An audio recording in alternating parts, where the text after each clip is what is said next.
क्या हो अगर मैं कहूं कि हमारे घरों में हमारी नज़रों के ठीक सामने एक ऐसी खामोश महामारी फैल रही है जो सीधे हमारे बच्चों के दिमाग पर असर कर रही है। नहीं, ये कोई डरावनी कहानी नहीं है। ये हकीकत है स्क्रीन टाइम के उन छिपे हुए खतरों की जिन्हें हम अक्सर नज़रअंदाज कर देते हैं। आइए इसे थोड़ा और गहराई से समझते हैं। चलिए एक छोटा सा टाइम ट्रेवल करते हैं।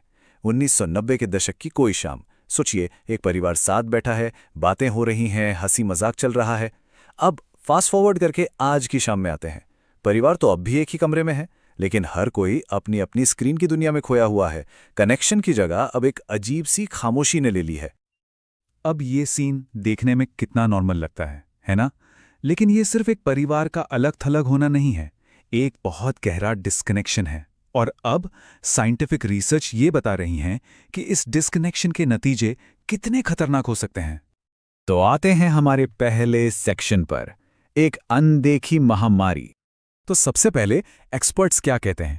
वर्ल्ड हेल्थ ऑर्गेनाइजेशन यानी WHO बिल्कुल साफ कहता है कि 2 साल से कम उम्र के बच्चों के लिए स्क्रीन टाइम होना चाहिए 0, 1 मिनट भी नहीं।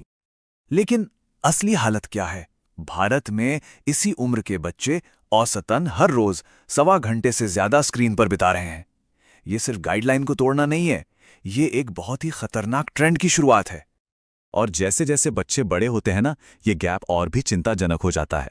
2 से 4 साल के बच्चों के लिए जहां मैक्सिमम 1 घंटे की लिमिट है, वहीं असल में वे इसका दोगुना मतलब 2 घंटे से भी ज्यादा समय स्क्रीन पर बिता रहे हैं।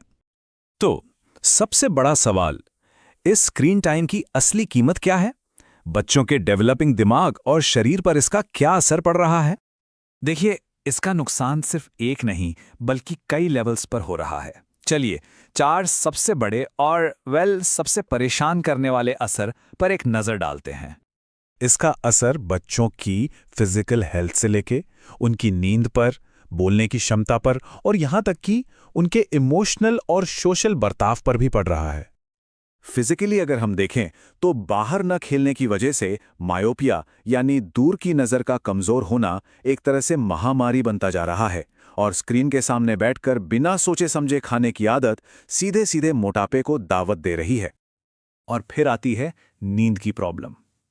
ये जो स्क्रीन से निकलने वाली नीली रोशनी है ना, ये सीधे हमारे स्लीप हार्मोन मेलेटोनिन को बनने से रोकती है, और बच्चों पर इसका असर हम बड़ों से डबल होता है। डबल। कुछ केसेस में तो हालात इतने गंभीर हैं कि एक्सपर्ट्स एक नया टर्म यूज कर रहे हैं, वर्चुअल ऑटिज्म। ऐसा तब होता है जब स्क्रीन असली इंसानी बातचीत की जगह ले लेती है और बच्चा सामाजिक तौर पर जुड़ना सीख ही नहीं पाता। और ये सिर्फ कोई थियरी नहीं है। उधमपुर की उस 5 साल की बच्ची के बारे में सोचिए, जिसका बोलना चालना ऑलमोस्ट रुक सा गया था, सिर्फ इसलिए क्योंकि 2 साल की उम्र से उसे स्क्रीन की लत लग गई थी। ये एक असली और दिल दहला देने वाला उदाहरण है। लेकिन सवाल यह है कि आखिर ऐसा होता क्यों है? क्या यह सिर्फ एक बुरी आदत है? नहीं, सच तो यह है कि यह कंटेंट जानबूझकर ऐसा बनाया जाता है कि इसकी लत लग जाए। यह पूरा एक एडिक्शन साइकिल है, बिल्कुल किसी ड्रग की तरह। स्क्रीन पर कुछ इंटरेस्टिंग देखा, दिमाग में डोपामाइन रिलीज हुआ, जिसे फील गुड केमिकल कहते हैं। धीरे धीरे दिमाग को वही खुशी महसूस करने के लिए और ज्यादा स्टिमुलेशन की जरूरत पड़ने लगती है। कोकोमेलन जैसे शो इसका परफेक्ट एग्जाम्पल हैं। बहुत ज्यादा ब्राइट कलर्स, तेजी से बदलते सीन्स हर 2-3 सेकंड में, और कैची म्यूजिक, ये सब बच्चे के दिमाग को हिप्नोटाइज करने के लिए डिजाइन किया गया है, जिसके बाद असल दुनिया की धीमी रफ्तार बोरिंग लगने लगती है। तो अब जब हम प्रॉब्लम को इतनी गहराई से समझ चुके हैं, तो सबसे जरूरी हिस्से पर आते हैं, सॉल्यूशन। हम अपने बच्चों को इस जाल से आखिर बाहर कैसे निकालें? और इसका जवाब बच्चे से लड़ने में नहीं है, ये लड़ाई स्क्रीन से है। और इस लड़ाई में माता पिता और बच्चा एक ही टीम में है। यहां एक बहुत ही सिंपल 3 स्टेप एक्शन प्लान है।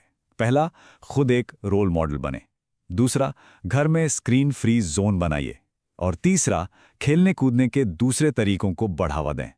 और इसकी शुरुआत सबसे जरूरी कदम से होती है, खुद उस व्यवहार को अपनाना जो हम बच्चों में देखना चाहते हैं। ये एक थोड़ी कड़वी सच्चाई है, लेकिन इसे समझना बहुत जरूरी है।